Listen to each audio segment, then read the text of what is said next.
Next topic है supplementary gene. Supplementary gene नाम से ही पता चल रहा है यहाँ पे जो जीन्स होंगे वो एक दूसरे को क्या करेंगे, सप्लीमेंट करेंगे, एक दूसरे को क्या करेंगे, सपोर्ट करेंगे, सप्लीमेंट करेंगे। मान लीजिए अपन लेते हैं यहाँ पे दो जीन है, एक है जीन नंबर 1 और एक है जीन नंबर 2। तो और यहाँ पे जो जीन नंबर 1 और जीन नंबर 2 है वो दोनों क्या है, अपने डोमिनेंट फॉर्म में है। तो जो डोमिनेंट फॉर्म में जीन 1 होता है वो क्या करता है, कम्प्लीटली खुद को एक्सप्रेस करता है, और जो जीन 2 होता है जो अपने डोमिनेंट फॉर्म में प्रेजेंट होता है वो खुद को एक्सप्रेस नहीं करता। मतलब यहाँ पे जो एक जीन होता है वो खुद को एक्सप्रेस करता है और जो दूसरा जीन होता है वो एक्सप्रेस नहीं करता।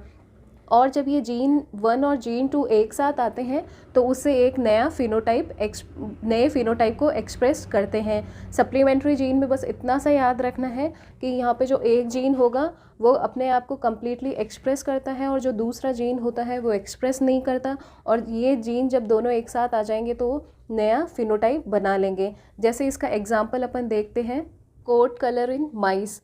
जो माइस में कोट कलर होता है उसमें जो कैपिटल बी होता है, कैपिटल बी जब होता है तो ब्लैक कलर का फिनोटाइप वहाँ पे एक्सप्रेस होता है, और जब स्मॉल बी प्रेजेंट होता है तो यहाँ पे जो कैपिटल बी जो ब्लैक कलर का फिनोटाइप दे रहा है वो अपने रेसेसिव फॉर्म में आ जाता है, तो यहाँ पे वो एक्सप्रेस नहीं कर पाता और यहाँ पे कलर क्या हो जाएगा, अल्बिनो हो जाएगा।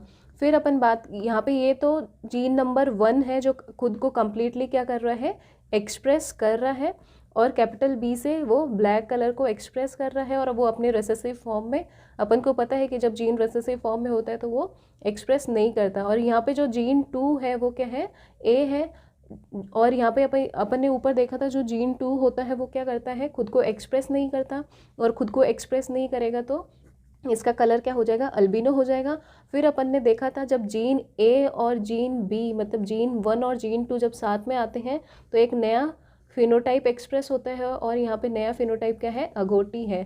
कहने का मतलब ये है जो जीन 1 है वो क्या होगा, इंडिविजुअली वो क्या होगा, इंडिपेंडेंट होगा और खुद को क्या करेगा, एक्सप्रेस करेगा, और यहाँ पे ब्लैक कलर का अपने पास फिनोटाइप आएगा। और जो जीन 2 होता है वो खुद को एक्सप्रेस नहीं करता, उसकी वजह से कलर क्या होगा, अल्बिनो होगा, और जब जीन ए और बी दोनों साथ में आ जाएंगे तो एक नया फिनोटाइप एक्सप्रेस होगा और वो क्या होगा, अगोटी होगा। इसकी क्रॉस करवाते हैं अपन। यहाँ पे अपन जीनोटाइप लेते हैं कैपिटल बी, स्मॉल ए को क्रॉस करवाते हैं अपन स्मॉल बी कैपिटल ए से। तो यहाँ पे कैपिटल बी प्रेजेंट है तो कैपिटल बी जहाँ प्रेजेंट होता है वहाँ पे ब्लैक फिनोटाइप आता है, और यहाँ पे कैपिटल ए प्रेजेंट है, कैपिटल ए जहाँ प्रेजेंट होगा वो क्या होता है, खुद को एक्सप्रेस नहीं करता, और यहाँ पे एल्बिनो फिनोटाइप आता है। तो यहाँ पे एक पेरेंट में क्या है, ब्लैक कलर है, और एक में क्या है, अल्बिनो है। और ब्लैक कलर क्यों है, क्योंकि यहाँ पे कैपिटल बी प्रेजेंट है, और अल्बिनो क्यों है, क्योंकि यहाँ पे कैपिटल ए है, ये खुद को एक्सप्रेस करके ब्लैक कलर को एक्सप्रेस कर रहा है, और कैपिटल ए जहाँ आता है वो खुद को एक्सप्रेस नहीं करता, एल्बिनो कलर है। और इनकी F1 जनरेशन में जो ऑफ स्प्रिंग बनेगी वो क्या बनेगी, capital B capital A small A. और यहाँ पे जैसे कि कैपिटल ए और कैपिटल बी दोनों साथ में आ गए तो यहाँ पे कलर क्या होगा, अगोटी होगा। वैसे तो क्या कलर आना चाहिए था यहाँ पे, कैपिटल बी का अपन ने देखा ब्लैक कलर है ना, और कैपिटल ए का क्या है, एल्बिनो है, तो यहाँ पे कलर क्या आना चाहिए था, ब्लैक और एल्बिनो का कुछ आना चाहिए था। बट यहाँ पे क्या है कि ये दोनों जब कैपिटल ए और कैपिटल बी साथ में आते हैं तो एक नया ही फिनोटाइप आता है, वो क्या हो जाएगा, अगोटी हो जाएगा। अब F2 जनरेशन में अपन क्या करवाते हैं, F1 की सेल्फिंग करवाते हैं। तो अपन ने F1 की यहाँ पे सेल्फिंग करवाई। अब सेल्फिंग करवा के अपने पास क्या रेशो आया, अपन को पता है सेल्फिंग करवाते हैं तो 9 3:1 का रेशो आता है, और 9 में जो ऑफस्प्रिंग होती है उसमें क्या होते हैं, दोनों ही डोमिनेंट होते हैं। जो पहला जीन होगा वो भी डोमिनेंट होगा, दूसरा होगा वो भी डोमिनेंट होगा। तो यहाँ पे अपन बात करें डोमिनेंट की जीन 1 की, तो जीन 1 में डोमिनेंट क्या है, कैपिटल बी है, और जीन 2 में जो डोमिनेंट है वो क्या है, कैपिटल ए है। और अपन बात करें 3 रेशो की, 3 में क्या है, जो डोमिनेंट होगा वो क्या होगा, कैपिटल बी, और रेसेसिव होगा वो क्या होगा, जीन 2 होगा जो कि अपने रेसेसिव फॉर्म में है। और यहाँ अपन बात करें 3 रेशो की, तो उसमें क्या होता है, एक रेसेसिव होता है, एक डोमिनेंट होता है। तो रेसेसिव जीन 1 अपने रेसेसिव फॉर्म में स्मॉल बी में आ जाएगा, और अपन डोमिनेंट की बात करें जीन 2 की तो वो क्या हो जाएगा, कैपिटल ए हो जाएगा।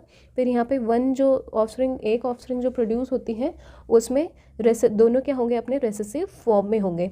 अब अपन को इसका फिनोटाइप निकालना है। तो फिनोटाइप अपन अच्छे से समझ चुके हैं, यहाँ पे रटने की कोई ज़रूरत नहीं है। यहाँ पे ए और बी दोनों साथ में है, तो ए और बी साथ में आते हैं तो अपने पास नया फिनोटाइप आता है और वो क्या आता है, अगोटी आता है। और जब कैपिटल बी होता है तब अपने पास कौन सा फिनोटाइप आता है, ब्लैक होता है। और जब कैपिटल ए होता है तो वो खुद को एक्सप्रेस नहीं करता और यहाँ पे अपने पास क्या फिनोटाइप आता है, एल्बिनो आता है। और जहाँ दोनों रिसेसिव होते हैं वहाँ तो ऑब्वियस सी बात है कि एल्बिनो फिनोटाइप आएगा। होप सो आपको समझ में आ गया होगा। ए बी जब साथ में होते हैं तो अगोटी फिनोटाइप आता है, और बी जब होता है तो ब्लैक फिनोटाइप आता है, और कैपिटल ए होता है वो एक्सप्रेस नहीं करता तो एल्बिनो आता है। और यहाँ पे दोनों रेसेसिव होंगे तो एल्बिनो होगा। तो अब अपन रेशियो निकालते हैं। रेशियो में क्या होगा, जो 9 ऑफस्प्रिंग होंगी वो अगोटी होंगी, और जो 3 ऑफस्प्रिंग होंगी वो ब्लैक होंगी, और बाकी की जो 4 होंगी वो क्या होंगी, अल्बिनो होगी। तो अपने पास रेशियो क्या आ गया, 9:3:4।